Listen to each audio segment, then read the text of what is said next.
Bonsoir à tous et bienvenue dans cette nouvelle édition de Hors les Murs, le magazine de la rédaction de KTO.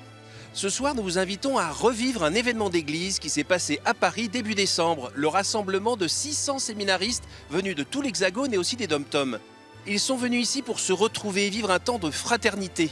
À travers les interviews et les reportages, vous verrez un peu qui est cette nouvelle génération, quels sont les défis de leur formation actuelle et aussi vous verrez comment ils sont envoyés en mission comme chacun d'entre nous. Pour débuter cette soirée, je vous invite à découvrir ce premier reportage où l'on voit comment les séminaristes donc de la France ont été accueillis par les séminaristes parisiens, par les familles et aussi par l'archevêque de Paris. Ça y est, les séminaristes arrivent à Paris pour vivre 3 jours de rassemblement. Il est 18h et une vingtaine de participants du séminaire Saint-Yves de Rennes débarquent à la gare Montparnasse. Parmi eux se trouve Modérant, séminariste en 2e année de théologie pour le diocèse de Vannes. J'attends beaucoup de cette rencontre. Je pense que ce sera un moment du donner, du recevoir, et puis à apprendre aussi les uns des autres. Je pense que c'est essentiel. Direction l'église Notre-Dame-des-Champs dans le 6e arrondissement qui reçoit ce groupe de Rennes. Ici, chaque séminariste récupère son sac bleu contenant le programme complet du week-end. Les séminaristes de Paris sont chargés de l'accueil. Le principe de ce rassemblement, c'est de vivre quelque chose de la fraternité entre séminaristes, donc petit temps chaleureux. Alors là, c'est très simple ce soir, mais oui, c'est le but du week-end. Vous avez un peu de temps là, avant d'aller rejoindre vos familles, parce que c'est 20h, vous avez même le temps de prendre une bière. Et donc moi, je propose les vêpres à ceux qui veulent, là-haut à l'oratoire.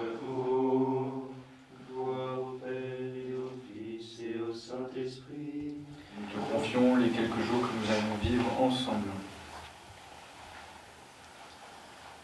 Nous te confions aussi tous les gens qui comptent sur notre intercession. Ce soir, les 600 séminaristes sont accueillis à travers tout Paris chez des paroissiens pour la durée du rassemblement. 2 par 2, les séminaristes font connaissance. Modérant retrouve Théophane, séminariste en 1re année de philosophie à la communauté Saint-Martin. Bonjour. Oui, bonjour. Tu t'appelles comment? Je m'appelle Modérant, et toi? Modérant, ok, moi c'est Théophane. Voilà, ce rassemblement de séminaristes, c'est vraiment l'occasion de voir qu'il y a des jeunes qui répondent à la vocation. Ce sera très intéressant de voir la diversité des séminaristes, échanger avec eux, parce que c'est vrai que sinon on est souvent entre nous, et là c'est vraiment l'occasion de partager nos différentes expériences, nos différentes vocations. Ils logent tous les deux chez Jean-Louis et Antoinette, qui habitent au sud de Paris. Monsieur Modérant. Modérant. Voilà. Un dîner, un moment de partage et de rencontre, pour Jean-Louis, les accueillir ce soir est une manière de soutenir ces jeunes séminaristes. Il manque de prêtres et ceux qui acceptent et choisissent de répondre, il faut les aider parce que c'est assez difficile. Il y a beaucoup d'autres métiers à faire, il y a beaucoup de choses extrêmement importantes dans la société aujourd'hui qui peuvent être choisies plutôt que prêtres. Le lendemain, Théophane et Modérant se rendent ensemble à la Madeleine pour la première rencontre entre séminaristes. La Madeleine. rencontre à Rome. La Madeleine, c'est, tu vois, on est là. C'est Monseigneur Laurent Ulrich, l'archevêque de Paris, qui leur souhaite la bienvenue. C'est une joie de vous accueillir, chers séminaristes de France.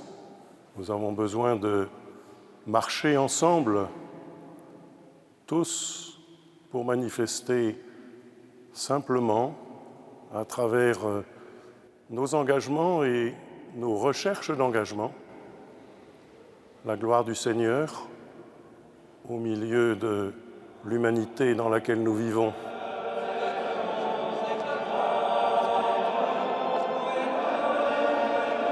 La rencontre a pour thème « Dieu est fidèle, lui qui vous a appelé », tiré de la lettre de Saint Paul aux Corinthiens.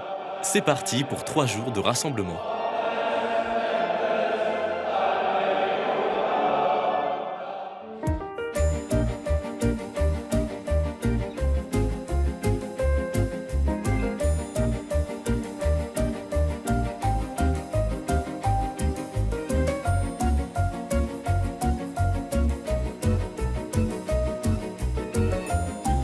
Voilà, on se retrouve au Bernardin, nous sommes samedi, les séminaristes viennent de manger et ils viennent de partir aussi à l'instant en mission dans Paris. Je vous propose de retrouver le père Thomas Poussier. Vous êtes recteur du séminaire d'Aix-en-Provence. Bonjour père. Bonjour. Merci d'être présent avec nous. Alors vous êtes aussi co-organisateur de cet événement. Ce qu'on aimerait d'abord savoir, c'est qui sont ces 600 séminaristes présents à Paris ce week-end?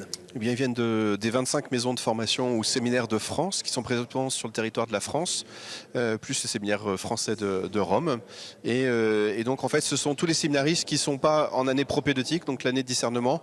Et la plupart des diacres ne sont pas venus aussi. Donc, ils sont là pour les 5 années du centre de la formation comme séminaristes. Voilà. Ça veut dire que normalement, aujourd'hui en France, il y a à peu près combien de séminaristes? En France, il y a à peu près 700 séminaristes, plus une centaine de propédotes, donc ceux qui sont en année de discernement. D'accord. Alors quel est leur profil, l'âge moyen, leurs origines? Eh bien, il est aussi varié que le profil des paroissiens, à part l'âge, la question de l'âge, voilà, mais grosso modo l'âge, c'est entre 20 et 30 ans, vous aurez 80% des séminaristes français, sachant qu'il y en a qui sont quelques-uns plus jeunes et quelques-uns aussi qui sont plus âgés, qui rentrent à 30, 35, voire plus de 40 ans. Voilà. Et les profils sociologiques sont très variés. Moi-même, dans mon séminaire, j'ai un séminariste qui a fait Polytechnique, un autre qui était chef de rayon à Carrefour, un troisième qui a été banquier d'affaires, un quatrième qui a fait l'école navale, un cinquième qui a été étudiant à Sciences Po. Enfin, c'est très varié. Vous-même, vous avez été ordonné en quelle année? En 2012.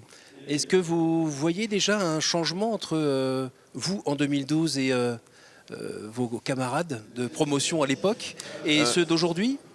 Ceux d'aujourd'hui, je vois des changements, effectivement. Moi, je suis édifié comme recteur de la profondeur avec laquelle les séminaristes prennent leur appel au sérieux, leur formation au sérieux. Il y a une très haute exigence envers les formateurs, envers les professeurs, envers leurs évêques, en fait, vers tout l'écosystème de formation.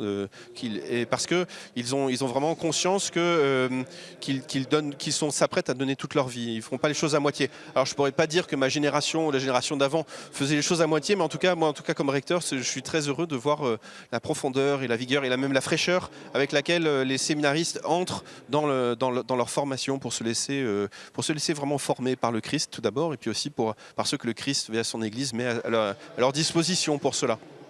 Alors on parle souvent de l'inculture religieuse dans un pays comme la France. Est-ce que ça veut dire que les attentes sont différentes de la part des séminaristes? Ils demandent un peu plus d'enseignement, ou bien est-ce qu'il y a plus de temps de spiritualité? Est-ce que vous avez repéré des choses aussi comme ça? Alors, ce qui me vient en premier, c'est que c'est surtout le profil des séminaristes. C'est-à-dire qu'il y a une bonne moitié des séminaristes qui sont issus de familles chrétiennes, qui ont pratiqué, qui ont été au catéchisme, qui ont eu des activités, le scoutisme ou d'autres engagements dans des mouvements d'église. Et puis, il y a une bonne partie, entre un tiers et l'autre moitié, c'est les profils de séminaristes qui découvrent ou qui redécouvrent la foi, qui ont fait un court cheminement de confirmant, de catéchumène, ou alors qui avaient laissé leur foi un peu de côté pendant quelques années, qui pendant leurs études ou leur vie professionnelle ont redécouvert la foi. Alors dans ce reportage, on a donc vu de belles images d'accueil. C'est important ce moment d'accueil des séminaristes parisiens, par exemple? Oui, absolument, parce qu'il y a beaucoup de séminaristes provinciaux qui arrivaient à Paris avec la joie de découvrir Paris ou de redécouvrir Paris sous un autre angle pour vivre une belle expérience fraternelle et spirituelle. Et ça, on a été vraiment accueillis comme des rois, c'est-à-dire comme des papes, un peu comme le pape à Marseille. Vraiment, on a été accueillis avec une grande chaleur par les paroisses, par les familles d'accueil, par tout un tas de gens qui se sont vraiment mobilisés pour être au service de cet accueil des séminaristes. Vraiment, les séminaristes sont déjà touchés, enfin vraiment sont très marqués par cet accueil. En quoi c'est important dans le parcours d'un séminariste? En quoi ça le construit, ce temps? Parce que en fait, quand on est prêtre, on est des hommes de relation. En fait, en fait, pour les séminaristes, il n'y a pas de vocation à être entre soi. Forcément, le séminariste, il se projette toujours dans la relation à l'autre, soit pour l'aider à vivre sa foi, soit pour lui transmettre la foi qu'il ne connaît pas. Et donc, en fait, voilà, et ça passe forcément d'abord par une relation toute humaine, en fait, faite de fraternité, de simplicité, d'ouverture de cœur. Alors ce matin sur le parvis de Saint-Eustache, j'avais l'impression, comme hier déjà, qu'il y en avait qui avaient l'air de se connaître déjà. Pourtant l'événement de ce genre a eu lieu, le dernier c'était il y a 10 ans à peu près à Lourdes. Oui, donc tous n'y étaient, il n'y avait personne qui était déjà séminariste à cette époque. Donc ils se voient quand même dans l'année Oui, alors il y a certains séminaires qui sont assez proches, donc ça nous arrive d'avoir des temps communs. Nous par exemple dans le sud-est, on a toujours au moins une session par an donc qui se retrouvent pour une formation intellectuelle, mais aussi c'est un temps fraternel. Il y a le tournoi de foot et de pétanque annuel des séminaristes, et donc ça permet à tous les séminaristes de France, enfin en tout cas une bonne partie, de se retrouver aussi de manière très ponctuelle sur un événement sportif. Mais voilà. À nouveau, c'est important de construire aujourd'hui peut-être des soutiens pour demain ou... Oui, alors c'est déjà, oui, en fait, il y a les deux dimensions. Il y a à la fois pour aujourd'hui, parce que c'est toujours bon de rencontrer des séminaristes qui vivent d'autres chemins spirituels dans d'autres lieux, qui reçoivent une autre type de formation spirituelle ou intellectuelle.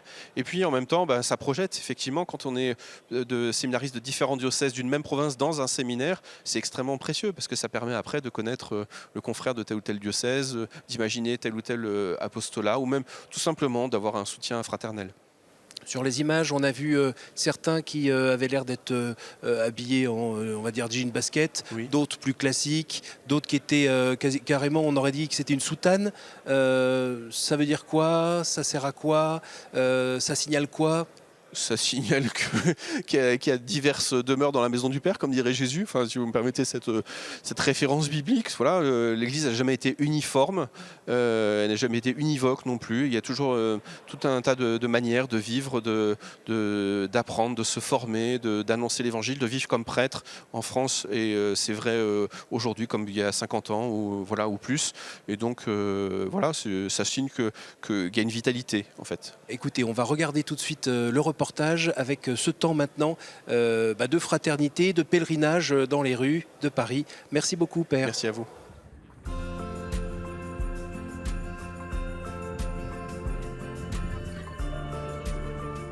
Afin d'instaurer une atmosphère fraternelle tout au long du week-end, plusieurs parcours de pèlerinage à travers Paris sont proposés dans le but de visiter les lieux historiques et spirituels de la capitale et ainsi vivre la communion entre eux. Donc on va passer toute l'après-midi ensemble sur ce parcours, apprendre à se connaître, manger ensemble, sûrement prier les offices, ce qui va être aussi un beau moment de joie pour nous tous. C'est parti pour une promenade dans le quartier latin. Les séminaristes visitent l'église Saint-Étienne-du-Mont sur la montagne Sainte-Geneviève. Romain, séminariste en 3e année de théologie au séminaire Saint-Sulpice d'Issy-les-Moulineaux, s'improvise guide en ajoutant quelques touches d'humour. L'église Saint-Étienne-du-Mont, qui est une église qui a été construite entre la fin du XVe siècle et le XVIIe siècle, il me semble. Et ici, vous avez l'église Sainte-Geneviève qui a été transformée en temple païen. Oui, c'est le Panthéon, oui. Ici, les séminaristes découvrent la figure de Sainte Geneviève, patronne de Paris. Ça, c'est le sarcophage de Sainte Geneviève. Donc c'est là que les restes de la sainte étaient gardés. Et malheureusement, à la Révolution, les révolutionnaires ont jeté le corps de Geneviève dans la Seine. Et donc maintenant, le sarcophage est vide, mais il reste encore quelques reliques qui avaient été envoyées dans d'autres monastères dans le monde. Et donc on a pu récupérer encore des restes de Sainte Geneviève. Pèleriner ensemble dans les rues de Paris, c'est aussi l'occasion pour eux de partager leurs expériences en tant que séminaristes. Le fait de voir d'autres frères avec d'autres cheminements et d'autres réalités diocésaines, c'est vraiment un beau témoignage parce qu'on échange tout au long de la journée l'histoire de nos appels et on se rend compte que Dieu nous a tous appelés en fait d'une manière unique, mais qu'il y a des choses qui se rejoignent. Et en fait, on partage ces expériences, on partage sur les manières dont nos séminaires fonctionnent, les anecdotes, les moments de joie et un peu plus de légèreté, mais tout aussi des moments de profonde spiritualité. Vous avez déjà lu Les Misérables de Victor Hugo? Ouais. Eh dans Les Misérables, il y a Jean Valjean qui fréquente cette église. C'est vrai? Oui. Autre étape du pèlerinage, l'église Saint-Jacques du Haut-Pas. Elle est dédiée à Saint Jacques, l'un des 12 apôtres, traditionnellement appelé Jacques le Majeur. Dernière étape de la journée, pour clore cet après-midi de pèlerinage, les séminaristes se retrouvent en l'église Saint-Jean-Baptiste de la Salle dans le 15e arrondissement pour un temps de prière. Ce soir, toute la communauté paroissiale les reçoit pour un temps fraternel. Ce soir, du coup, on était aussi mélangés dans les paroisses. Et donc, on a aussi découvert la réalité paroissiale à Paris. Déjà, pour tous ceux qui ne connaissent pas, c'est intéressant. Et puis, c'est très beau d'être accueilli par les gens ici, de voir que les gens nous ont préparé quelque chose. Là, ils ont préparé un repas pour nous, de pouvoir les rencontrer, découvrir aussi leur vie paroissiale, de voir leur unité, de rencontrer les prêtres qui sont venus discuter avec nous présenter un peu leurs projets paroissiaux, ce qu'ils font. Donc, c'est très enrichissant. Ouais. C'est merveilleux de les voir faire connaissance, être fraternels entre eux. Et pour notre paroisse, c'est un grand souffle de jeunesse, un grand espoir pour l'avenir. Un pèlerinage à travers 4 routes dans Paris pour que les séminaristes découvrent ensemble la capitale, ses hauts lieux spirituels et la fraternité en Christ.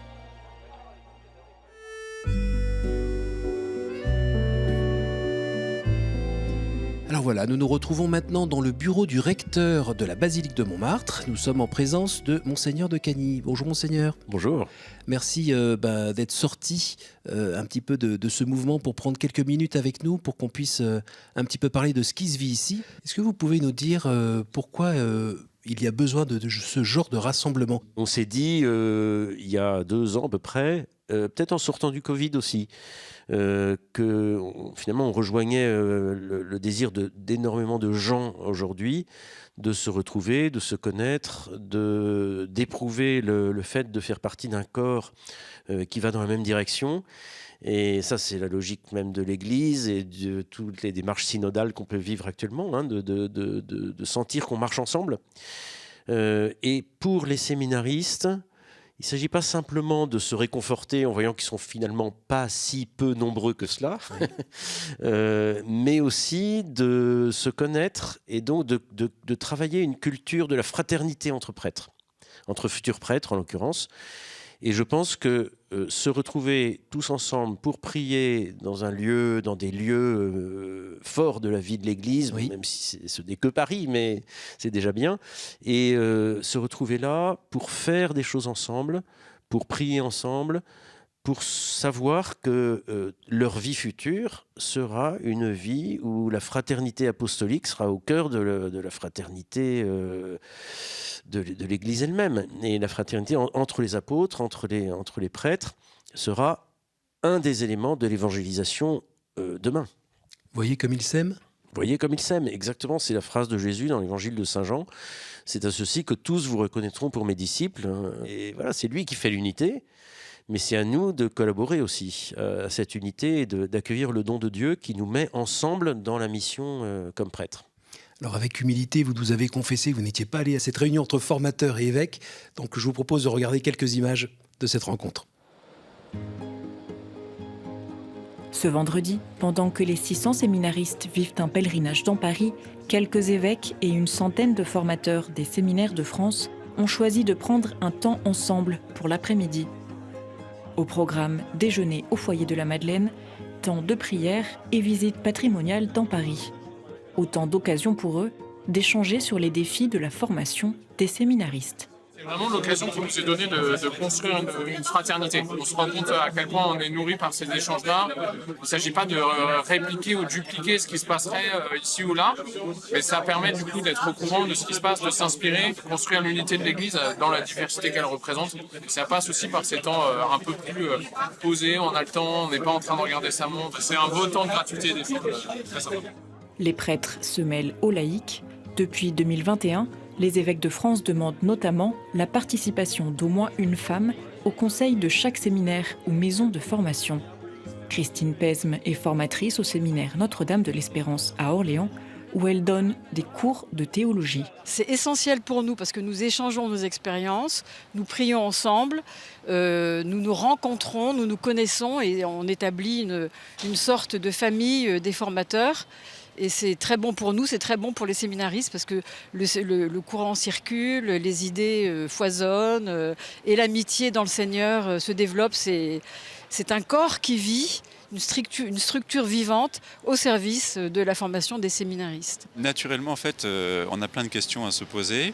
Actuellement, c'est à propos de la formation humaine. On a toujours des échanges, les questions des stages pour les séminaristes, et puis la fameuse année de synthèse vocationnelle qui est demandée par la Ratio depuis 2016 et qui se met en place, mais en fait, on tâtonne, on continue de réfléchir, d'en parler entre nous.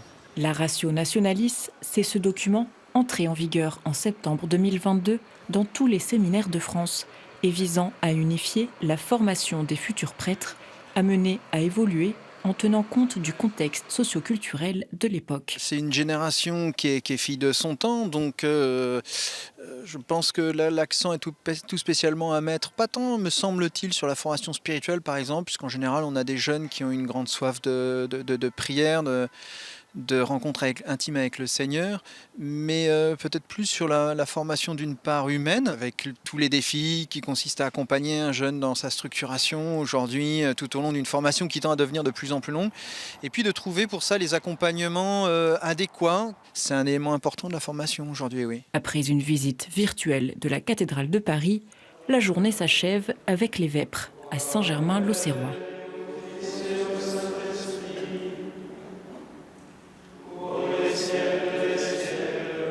Il y a un intérêt pour ce que font les formateurs, pour la formation que reçoivent les séminaristes dans les diocèses, c'est quelque chose qui fait partie de la mission de l'évêque. Moi, je me réjouis de ce travail intégral qui est fait aujourd'hui dans la plupart des séminaires pour vraiment que les séminaristes qui seront les futurs prêtres de demain soient bien dans leur peau, tout simplement.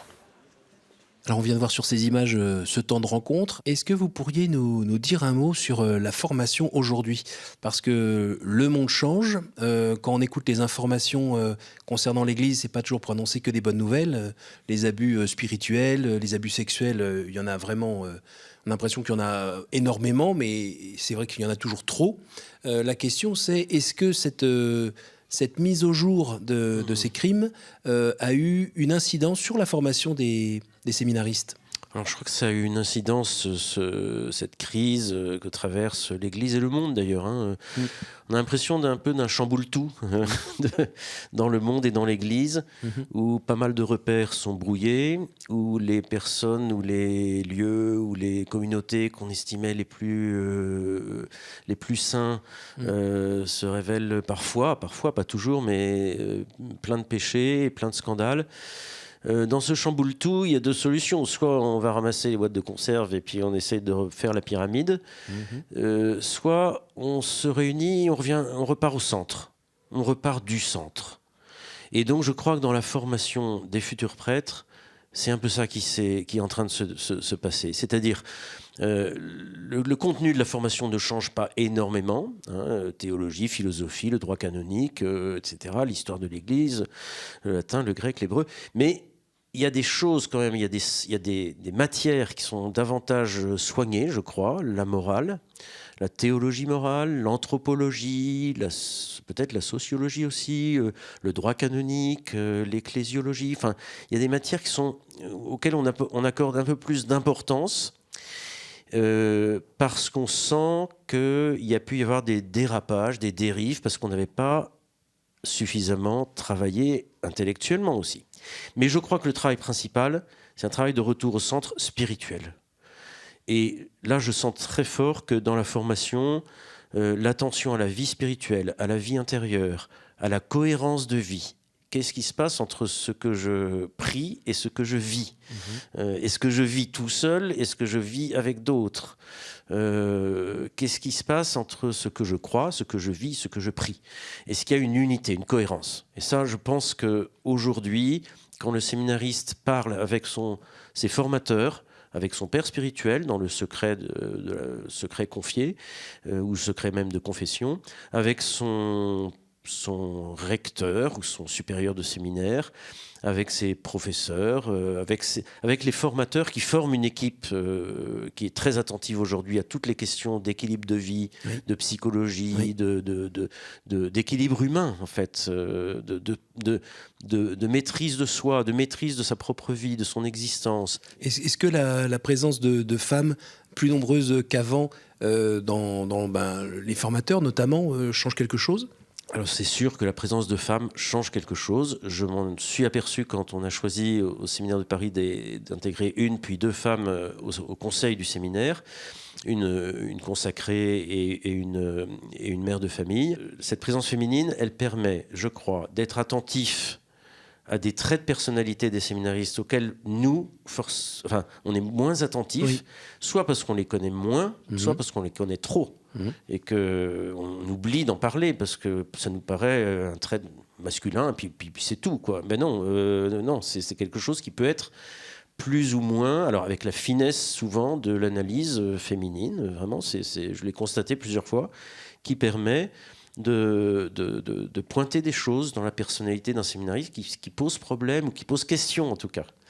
Alors évidemment, il ne faut pas absolutiser. C'est pas parce qu'on a des femmes dans les conseils de séminaire qu'on a un discernement à 100% sans aucune erreur et sans aucune marge de... C'est le mystère de la personne. C'est le mystère de la personne. Et le tout, c'est d'avoir je pense, des femmes et des hommes qui ont le souci de la vérité, qui n'ont pas peur de dire les choses, de dire ce qu'ils ressentent, parce que dire son ressenti, ça c'est aussi peut-être plus féminin, mais en tout cas, nous aussi, les hommes, nous aussi les prêtres ou les évêques, on doit dire notre ressenti, dans la mesure où on vit avec une charité et une discrétion suffisante pour ne pas blesser des personnes. Mais c'est très important qu'on puisse exprimer les questions que nous portons sur des personnes. Ce n'est pas les juger ou les condamner, c'est simplement mettre la lumière pour que quelqu'un qui va être choisi comme prêtre... Comme futur pasteur d'un troupeau. Voilà, comme futur pasteur d'un troupeau, ne soit pas lui-même un contre-témoignage et n'entraîne pas d'autres dans le mal ou dans la médiocrité ou dans la... Voilà. Un petit mot juste avant de finir. Quand on est un jeune évêque comme vous, ça fait quel effet d'avoir comme ça 600 hommes qui sont en train de faire une démarche pour essayer de répondre à un appel et qui confient à l'Église leur formation pour devenir prêtre? En voyant ces 600 hommes qui se préparent à devenir prêtres, moi je suis émerveillé. Je suis vraiment dans l'action de grâce. Sans naïveté, je crois, parce que la période est dure, c'est vrai, mais je me refuse à baisser les bras et à me lamenter. Parce que, à mon avis, c'est pas un regard de foi de baisser les bras et de se lamenter. Les sociologues, même excellents, peuvent nous apporter des choses utiles, mais ils ne nous diront jamais la totalité du mystère de la liberté humaine qui se décide devant Dieu et qui répond à Dieu. Et ça, dans l'histoire de l'Église, dans l'histoire de France, dans l'histoire de l'Église de France, on a eu des surprises quelquefois, parfois des mauvaises, il y en a eu récemment, mais parfois des bonnes. Et j'ai l'impression, mais je peux me tromper, mais j'ai l'impression que les séminaristes aujourd'hui, comme les catéchumènes, adolescents et adultes, sont en train de nous tirer vers le haut, de nous entraîner non pas dans un optimisme béat et un peu naïf, mais dans la vraie espérance. Et j'ai l'impression qu'on se prépare un nouveau printemps parce que les séminaristes que je vois ainsi, les 600, bon, je ne les connais pas tous évidemment, mais j'ai l'impression qu'ils portent en eux une vraie espérance, c'est-à-dire une humilité. Ils savent qu'ils ne sont pas sauveurs du monde, il n'y en a qu'un, mais j'ai l'impression qu'ils portent une radicalité évangélique, plus ou moins, mais ils veulent en tout cas aller vers ça, et qu'ils veulent témoigner au monde tel qu'il est, et ils le connaissent assez bien, je trouve. Ils en connaissent les ficelles, ils en connaissent les fossés aussi, et les trappes qui peuvent s'ouvrir. Mais ils connaissent aussi la soif extraordinaire de spiritualité, de sens à donner à la vie. C'est peut-être une banalité de dire ça, on le dit souvent, mais je crois que là, c'est vrai. Je crois qu'il y a les séminaristes qu'on a aujourd'hui, ils nous montrent avec une énergie particulière dans l'adversité, mais une énergie qui n'est pas condamnant le monde, mais pleine de compassion envers le monde. Merci Monseigneur pour votre joie, votre enthousiasme, votre espérance, que j'imagine se ressourcer auprès du Seigneur. Et ça tombe bien, là, vous avez un temps de veiller maintenant. Merci beaucoup.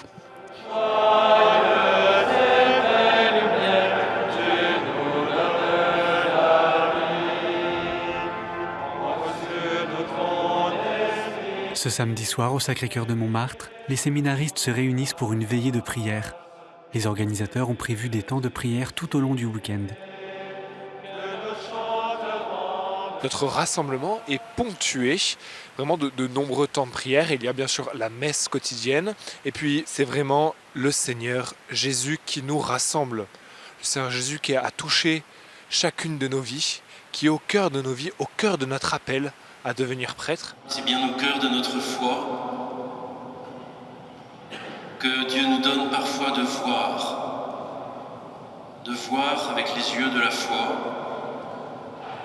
le Christ livré à son Église et au monde, les séminaristes offerts à l'Église et au monde en suivant le Christ, mon pasteur.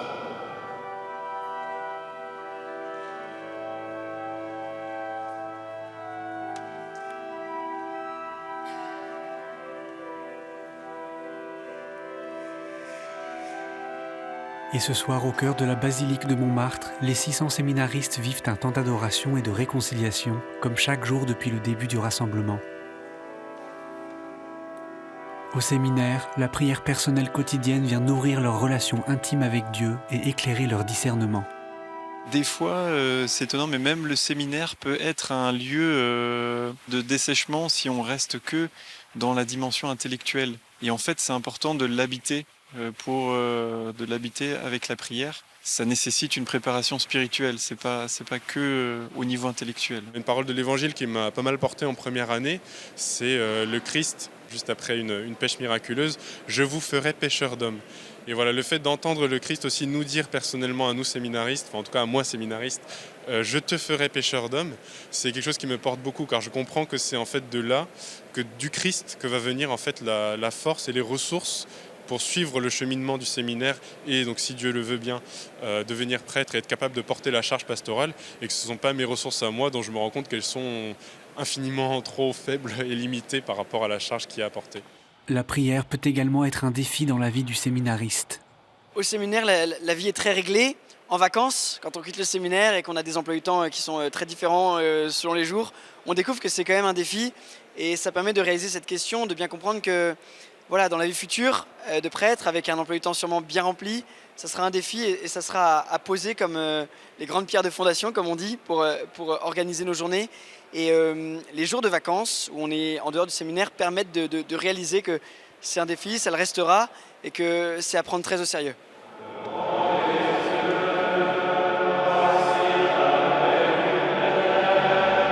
La veillée se termine par une procession au flambeau qui reflète le rôle des séminaristes dans le monde, appelés à être des porteurs de la lumière.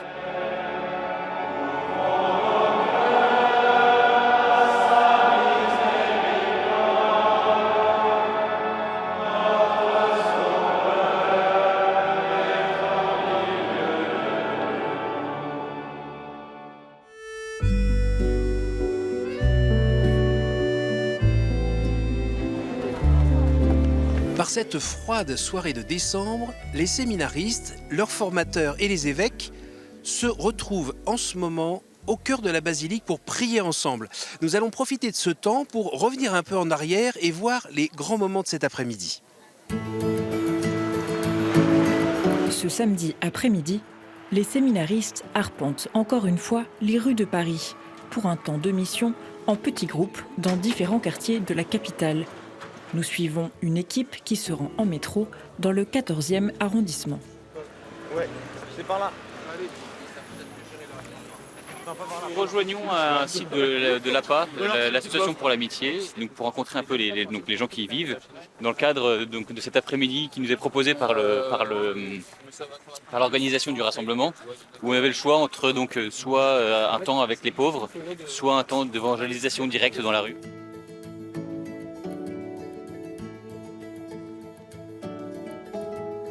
L'Association pour l'Amitié, ce sont des colocations solidaires où cohabitent de jeunes actifs et des personnes ayant vécu à la rue. Les séminaristes se mettent à l'écoute de leur expérience. Et ensuite, je me suis retrouvé 2020, je me suis retrouvé à la rue avec le Covid. Et en 3 ans, j'ai pas trouvé de travail, pas trouvé de logement, c'était compliqué ces 3 ans. Et là, ça fait 9 mois que je suis là. J'ai pas mal l'habitude de faire des temps de mission, d'évangélisation. Et par contre, les rencontres avec des personnes plus pauvres, j'ai moins l'habitude de le faire. Donc c'était aussi l'occasion de me faire un petit peu déplacer, d'être à la rencontre différemment. Il y a le témoignage de ce qu'on peut faire, ce qu'on peut dire, mais aussi tout simplement le plus beau des témoignages, c'est d'être là pour écouter, d'être là pour parler et prendre un temps gratuit, tout simplement. Je pense que quand j'ai annoncé que je rentrais au séminaire, surtout aux gens qui, parmi mes amis, mes proches, étaient les plus loin de l'église, ça revient continuellement une réflexion sur le rôle social du prêtre. En fait, ils en parlent beaucoup. Alors, je pense que c'est pas la première mission du prêtre, mais elle est indispensable. Et donc, il y a cette rencontre des plus pauvres. On est invité chez eux ici. C'est leur maison et donc ils nous font l'hospitalité, ils nous accueillent. C'est de belles rencontres. Après, en une après-midi, il est bien évident qu'on ne pourra pas faire tout le travail que font les bénévoles qui sont pour l'association. On est vraiment là juste pour un temps de rencontre et d'échange, de voir ce qui se fait à Paris. Je ne connaissais pas du tout, mais là on a rencontré des personnes qui y vivent, des accueillants, des accueillis, qui vivent ensemble d'ailleurs. On rencontre un monsieur là qui nous dit que parfois il retourne dans la rue parce qu'il n'en peut plus et puis il revient ici. Enfin c'est différentes formes de vie, différents passés qui sont assez incroyables quoi. C'est remarquable. Ça rejoint totalement ce qu'on fait, notre formation au séminaire comme ce que fait un prêtre parce que nous, la pastorale, c'est rencontrer des gens. Pendant ce temps, dans 9 paroisses parisiennes, d'autres séminaristes vivent un temps d'évangélisation dans la rue. Dans le 19e arrondissement, Guillaume, séminariste à Paris, est en binôme avec Rosine, une paroissienne de Notre-Dame-des-Foyers. Nous sommes en train de faire cette démarche d'évangélisation pour parler un peu de Jésus, de la joie de rencontrer Jésus, la joie qu'il nous procure en fait, et d'aller vers les gens pour leur parler de ça. On a eu vraiment cette grâce de parler à ces 2 dernières personnes où on leur a parlé pendant presque 45 minutes. C'était extraordinaire, enfin, c'était une très très belle rencontre. Au nom du Père, du Fils et du Saint-Esprit, Amen. On te confie Vierge Marie, ces 2 personnes, on te confie leur chemin de foi.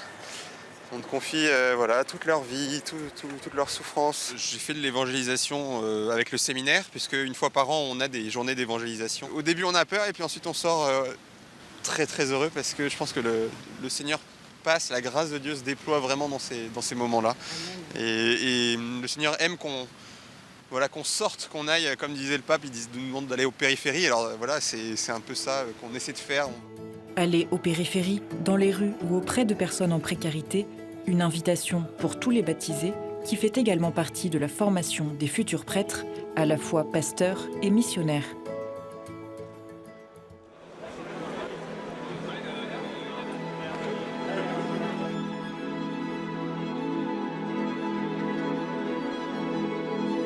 On a besoin, quand on a votre âge, et même maintenant, d'avoir un projet qui nous dépasse, qui nous décape, qui est un défi.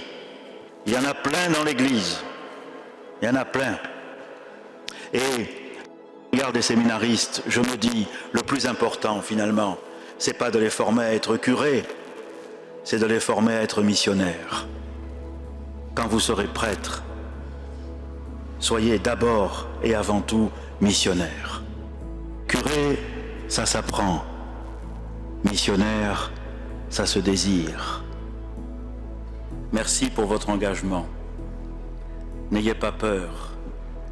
Soyez proche du bon peuple de Dieu. C'est lui qui est l'humus sur lequel a germé votre vocation.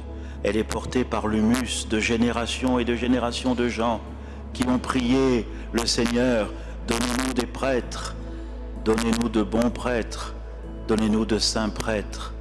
Que vous le sachiez ou non, votre vocation est le fruit qui a germé sur l'humus du peuple de Dieu et de sa prière. Vous lui êtes redevables. Nous lui sommes redevables.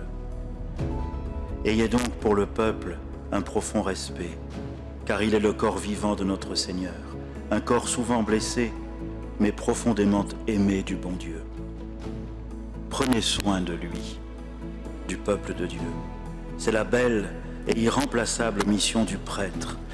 N'oubliez pas que cette relation n'est jamais à sens unique. C'est la foi du peuple qui nourrit votre foi.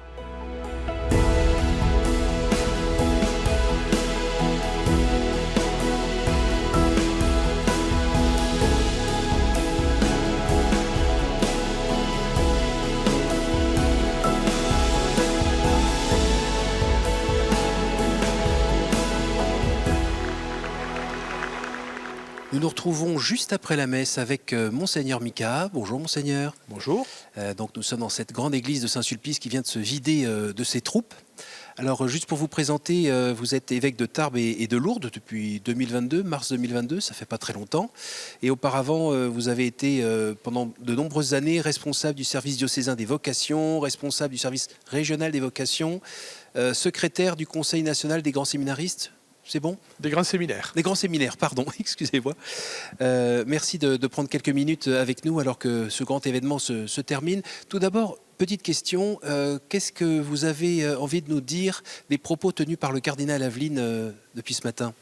J'ai été très touché dans le discours qu'il a fait avant la célébration de la messe à proprement parler, puis il a repris ça en introduction à la prière du Notre Père par cette invitation qu'il a formulée aux séminaristes à s'appuyer, à prendre conscience que leur vocation n'est pas tombée du ciel, alors c'était un jeu de mots dont il a le secret, mais qu'elle s'enracinait à la fois dans le cœur de Dieu et à la fois dans la prière du peuple de Dieu, dans l'humus de la prière du peuple de Dieu.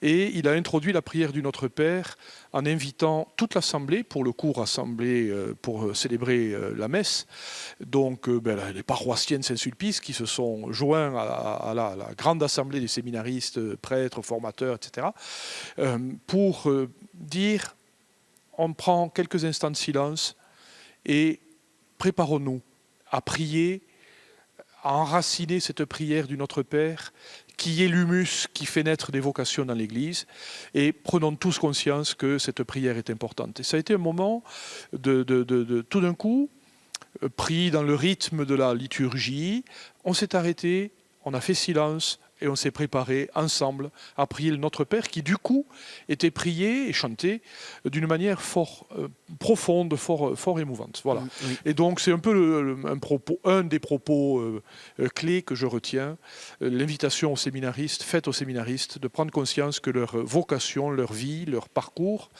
s'enracine, s'ancre dans la prière du peuple de Dieu qui aime et veut des prêtres. Alors, depuis jeudi soir... on vit à travers les reportages, aussi les entretiens, cet événement majeur qui n'avait pas eu lieu depuis 10 ans déjà. Ça fait du bien. Mais dans quelle mesure ça masque la réalité qui est quand même une baisse drastique du nombre des vocations qui inquiète certains ? Alors, oui, bien sûr, parce qu'on a la mémoire d'une autre période, d'une autre chrétienté. Aujourd'hui, la France n'est plus en régime de chrétienté comme on a pu le connaître il y a un siècle, et la baisse régulière du nombre de vocations au ministère de prêtres, elle est amorcée depuis la fin du 19e siècle, elle a traversé tout le 20e, et puis elle continue gentiment.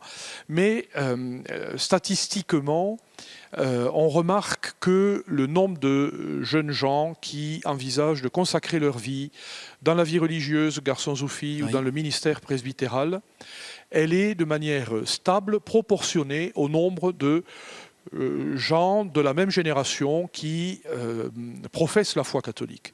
Et donc là, il y a une très très grande stabilité en réalité. La proportion est toujours la même dans une génération donnée, de catholiques pratiquants, et parmi eux de ceux qui envisagent une vocation particulière. Et donc, j'aimais dire, que vous avez mentionné mon expérience ancienne au service des vocations du diocèse de Toulouse, j'aimais dire que la première pastorale des vocations, c'est d'abord la pastorale tout court, c'est l'annonce de l'évangile. Il faut des chrétiens, il faut des gens qui professent la foi, qui adhèrent au Christ, et parmi eux, il y en aura toujours, et toujours la même proportion, qui envisagent de consacrer leur vie au service de cette communauté chrétienne. Et voilà, donc la réalité, elle est là. La réalité, c'est le groupe des séminaristes qui était là pendant ces 3 jours, oui, un groupe de jeunes gens de leur génération, oui, c'était joyeux, ancrés dans la foi et hyper généreux, désireux de consacrer leur vie au service de Dieu, au service du peuple de Dieu, au service de l'Église. Voilà. Et ça, c'est une réalité aussi. La baie, c'est vrai, mais parce qu'on a une mémoire d'une autre époque, mais elle est relative. Parce que elle est la réalité du nombre de vocations est toujours la même par rapport au nombre de chrétiens. Voilà. Qu'est-ce que vous pourriez nous dire sur quand même encore plus précisément la responsabilité de la communauté ecclésiale?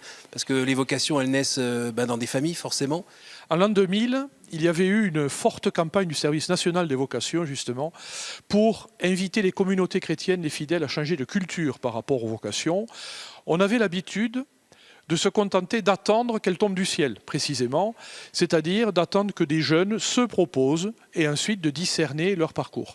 Et ce qui était l'objet d'une grande sensibilisation des communautés chrétiennes de cette année-là, et qui depuis a changé de fait une manière d'approcher les vocations, c'est de dire que traditionnellement, dans l'histoire de l'Église, pour les ministères qui sont, par définition, au service de la communauté chrétienne, c'est l'Église qui appelle et qui interpelle. Et donc, y compris pour le ministère de prêtre. C'est-à-dire que les communautés chrétiennes, les familles, les mouvements, les associations, les mouvements de jeunesse, etc., sont fondés spirituellement, ecclésiologiquement, à interpeller un jeune et lui dire « l'Église a besoin de diacres, a besoin de prêtres, a besoin de ministres institués. Il nous semble que tu as le profil qui nous ferait du bien, qui ferait du bien à l'Église. On t'invite à y réfléchir. » Et ensuite de laisser le Seigneur faire le reste, et dans le secret du cœur du jeune interpellé. Mais passer d'une culture de l'attente et de l'accueil à une culture de l'interpellation. Mais ça suppose aussi dans l'Église une culture de bienveillance à l'égard des vocations. Et que des familles chrétiennes, etc., ne se disent pas il nous faut des prêtres, mais surtout pas pris dans ma famille. Et il faut une culture de bienveillance globale, une manière de parler des prêtres à table, une manière de prier pour eux, d'avoir cette habitude en famille, etc., et dans des mouvements. Et ça crée l'humus dont parlait le cardinal Aveline, à partir duquel, dans le peuple de Dieu, peuvent naître des vocations, parce qu'elles font partie de la vie chrétienne normale, et que ce ne sera pas un événement absolument soit tragique pour certains, soit tellement exceptionnel qu'on n'ose même plus penser qu'il pourrait arriver. Et dans le regard du laïc vis-à-vis du prêtre ? Il ne faut certainement pas mettre le prêtre sur un piédestal, il faut l'accueillir pour ce qu'il est, c'est-à-dire un baptisé, qui a en commun avec tous d'être baptisé. Et là aussi, le cardinal Aveline a beaucoup insisté ce matin pour dire que c'était le premier humus commun qui est le plus important. Voilà, il citait Pie XII qui disait que le moment le plus important dans la vie d'un pape, c'était son baptême, le jour de son baptême. Bon. Donc, ne pas mettre le prêtre sur un piédestal, il est parmi les chrétiens quelqu'un qui, par appel de Dieu et aussi appel de l'Église, a été mis dans la communauté chrétienne pour la conduire, pour la servir au nom du Christ pasteur. Mais voilà, il est tout ça, et il faut accueillir ce ministère-là, mais il n'est aussi que ça. Il n'est pas plus saint, il n'est pas plus chrétien que n'importe lequel des baptisés. On a choisi cette date de rassemblement spécialement au début de l'Avent. Pourquoi ? C'est parce que le temps de l'Avent, c'est un temps qui commence d'attente, de désir, de préparation, un temps qui tourne les regards vers ce que Dieu donne au monde et par l'Église au monde, qui va être source de grande joie. Et donc, il nous a semblé opportun de situer ce rassemblement au début de ce beau temps d'Avent.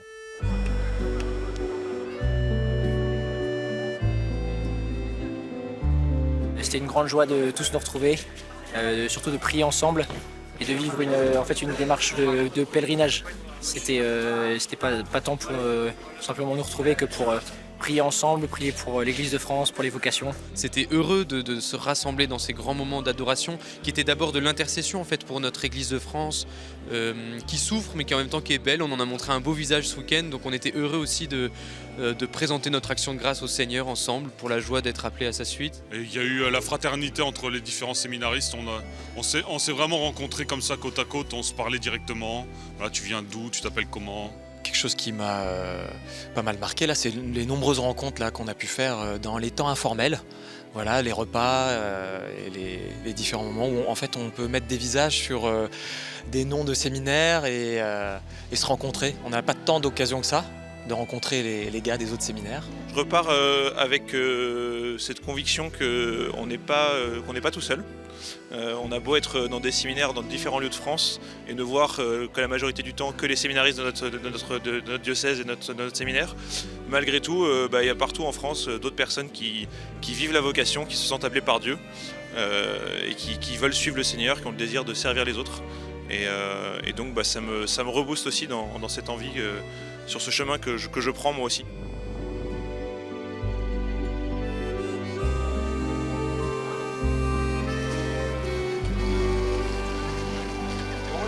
Voilà, c'est la fin de ces 3 jours où 600 séminaristes, leurs formateurs et les évêques se sont retrouvés à Paris dans le froid de ce début décembre pour vivre ce temps de fraternité. Merci d'avoir suivi cette émission. N'hésitez pas à la retrouver sur notre site www.ktotv.com. Et moi, ainsi que toute la rédaction, vous souhaite un joyeux Noël.